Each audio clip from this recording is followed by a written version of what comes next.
सर्वसामान्य नागरिकांच्या विविध समस्यांसंदर्भात 20 सप्टेंबर रोजी वंचित बहुजन आघाडीच्या वतीने खामगाव शहरात जन आक्रोश मोर्चा काढण्यात आला। भारतरत्न डॉक्टर बाबासाहेब आंबेडकर यांच्या पुतळ्याजवळून मोर्चाला सुरुवात करण्यात आली होती।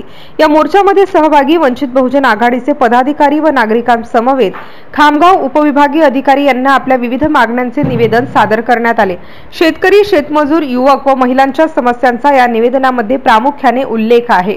वंचित जिल्हाध्यक्ष देवा हिवराळे यांच्या नेतृत्वामध्ये काढण्यात आलेल्या या जन आक्रोश मोर्चामध्ये जिल्हा प्रभारी Pradeep Wankhede, doctor Pravin Patil, Ambilkar sir, Rajabhau Bhojane, Sonekar sir, Raju Shegokar, Balabhau Damodar तसेच जिल्ह्यातील सर्व पदाधिकारी व कार्यकर्ते मोठ्या संख्येने उपस्थित होते।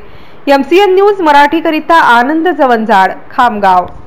शासन आहे हे शासन शेतकरी असतील, शेतमजूर असतील, महिला असतील, युवक असतील, सगळ्यांच्या तोंडाला पाणी पुसत आहे आणि त्यांच्या सर्व अधिकारावर गदा आणत आहे। त्या अनुषंगाने सध्या बाळासाहेब आंबेडकर यांच्या आदेशाने वंचित बहुजन आघाडीतर्फे देवाभाऊ दामोदर यांच्या अध्यक्षतेखाली हा मोर्चा निघत आहे। यात शेतकऱ्यांच्या जसं सांगितल्याप्रमाणे शेतकऱ्यांची जी अतिवृष्टी झाली त्याची सर्वे होऊन तातडीने त्यांना मदत मिळण्यात यावी, पीक विम्याची जी घोषणा झाली तो पण त्यांच्या खात्यात जमा व्हावा आणि शेतमालाला कापसाला 12,000 आणि सोयाबीन 8,000 भाव देण्यात यावा।